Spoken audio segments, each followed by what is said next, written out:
英國是宣布講要禁止16歲以下使用社群媒體，包括 TikTok、Instagram 加 YouTube 等主要平台，要減少網絡對青少年人的心理影響。按說明年春天就要實施。英國首相施凱爾6月15日正式宣布，英國會全面禁止16歲以下青少年使用主流社群媒體，而且對遊戲甲直播平台實施全球上嚴格的限制。透過嚴格的年歲驗證機制，防止離少族群受到有害內容，也有對網絡的影響，互因甲當年找回來。It will make a huge difference. It will make our children safer. It will make our children happier, and will give them more time, more security, more freedom to grow up.More opportunity.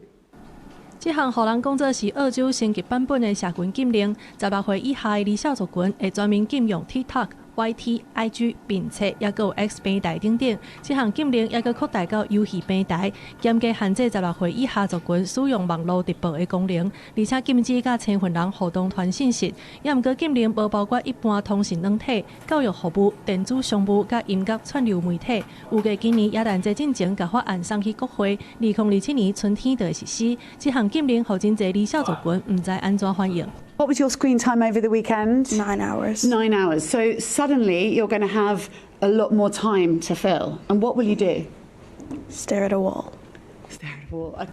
英國各大民調機構在禁令宣布之前發布的數據，民眾甲家長對禁令攏有真懸的支持度。部分民調贊成禁令的家長甚至超過90%。不過，嘛有人認為囡仔佇網絡接觸遐個信息，就是家長的責任。政府已經越權，專家是警告，實施禁令不是唯一的解決的辦法。澳洲就是真明顯的例。Clearly, the ban in Australia has been introduced fairly recently.And the initial evaluation of that ban indicates that approximately 2/3 of children and young people are not following the ban, so they're finding a way to still access social media.